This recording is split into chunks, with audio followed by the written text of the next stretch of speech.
Welcome back to my channel. I'm officially done with the third prequel of the Bridgerton series. And I will be honest, I prefer this one a lot better than the second one. Because this one, there actually is a lot of adventure in this one. Um, the main girl, Poppy, she's very adventurous. She's very out there. She loves getting out of her comfort zone, except when it takes her to unexpected journey. Um, so basically, it's another romance. Just so you know, as I said again, Julia Quinn. I love her romance with the Bridgerton series and the prequel. This is the third one, so I really, really enjoyed this one. This one, I'm gonna give it a 5 out of 5. Um, so with Poppy, like I said, she's very adventurous. She loves going out there to do things. She loves getting out of her comfort zone, except when it puts her in trouble. What I mean by that is that her story, she's not like any other girl. She's just, I'm pretty, but I'm gonna go play in the mud, essentially. So she ditches her maid and she goes off, um just going off on a walk, and she finds a cave. She's like, oh, what if there's pirates in here? What if this? What if that? So she goes in there and she sees a crate, and she's like, oh, maybe there's gold in here. Maybe there's somebody mining. Are there miners here? Who knows? So she goes into the cave, and as she's walking, she hears voices, and she sees these two men. The two men see her, and they're like, who the are you? Like, what are you doing here? And she's like, what are you doing here? And we're just gonna have to kidnap you. She's like, what? And they're like, yeah, because you're not supposed to be finding the cave. This cave is out of bounds for people like you or anybody. She's like, okay, but you can't tie me up or gag me or anything because I'm a Bridgerton. They're like, yeah, no, we're just gonna gag you, and we're just gonna kidnap you and take you to our captain. So she ends up getting taken to the boat where the captain's waiting, and the captain, he is one of the brothers related to the other brothers in the previous Bridgerton stories, the Rokenskis. I don't know how to say their last name, so I think I butchered it a little bit, but that's okay. The Rokenskis, and he's the brother. Andrew is the brother that likes to go off on adventures, and he's basically a secret agent to the England Armada. Yeah, to the English army. And basically, when his two crewmates come back and tell him, like, hey, we have a girl, we stuck her in her room, in your room, we didn't know what to do. And she scares us. Like, she is a scary, scary lady. And the captain is like, what do you mean you brought a woman on board? Like, how did that happen? And they basically told him, yeah, she was in the cave and we just gagged her because you told us that nobody needs to find her cave. So we kidnapped her and brought her here. He's like, oh my God, okay. So Andrew, he doesn't know any of the other Bridgerton girls other than Billy Bridgerton from the first prequel that I've read. And they're like the best of friends, but he doesn't know any of the other Bridgerton girls. So when he meets Poppy Bridgerton, he is very confused on how she's related to the Bridgertons because the only one he knows is Billy.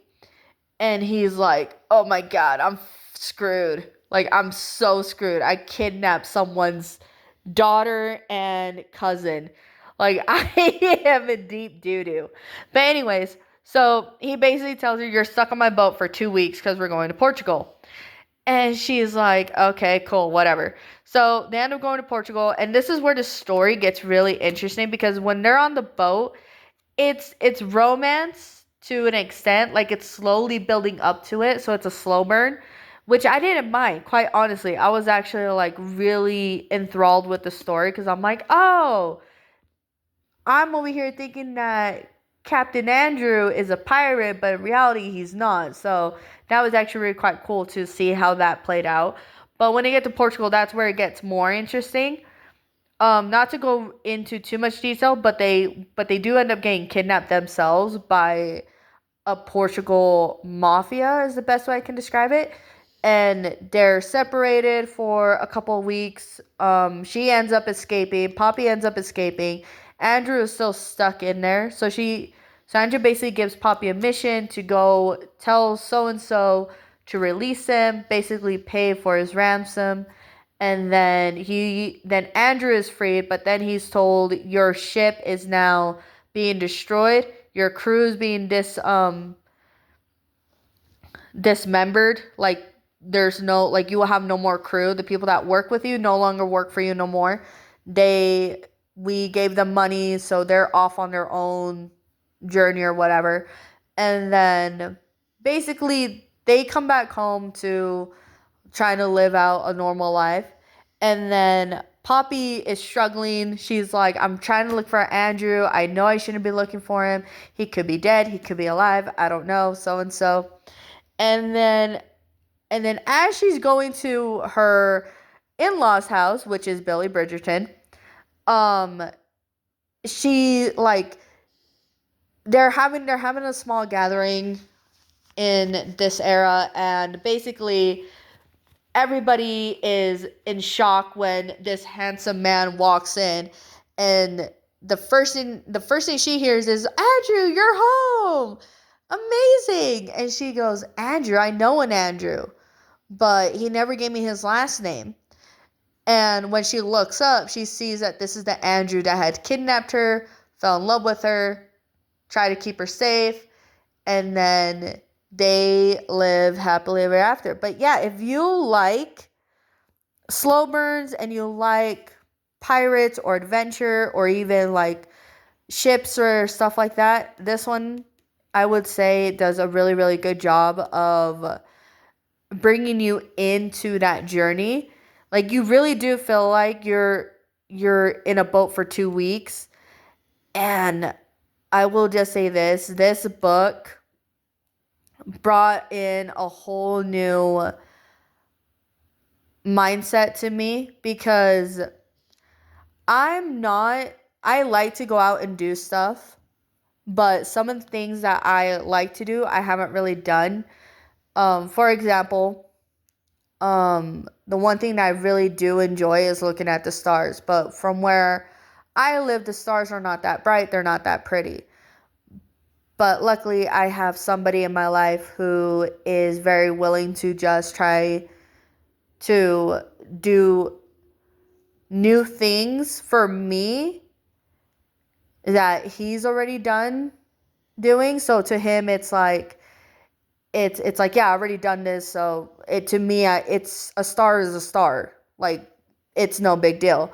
But when he took me out to go see the stars, I was just like, whoa, can they really look like that? So with this book, seeing how she reacted to the stars is the exact same way how I reacted to the stars the first time on a clear night sky. And it was just amazing. Like, I could just stay out there all night looking at the stars. Like, yeah, to everybody else, they're just stars. But to somebody who hasn't seen the stars clearly on a clear night sky, it's amazing.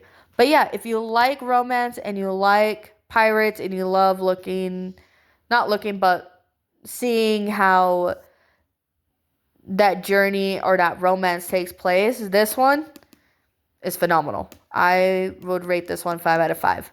So yeah, have a good night. You guys enjoy yourselves. Spice level on this one. Spice level on this one, I'm gonna say it's a 4.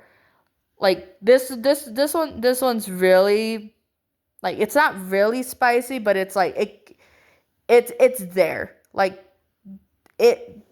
there's a lot. There's a lot. But yeah, I would rate it a 4. So thank you, Julia Quinn, for the other Miss Bridgerton. I really loved it. Thank you so much. Thank you for an amazing read. I'll see you guys on the next one. Bye.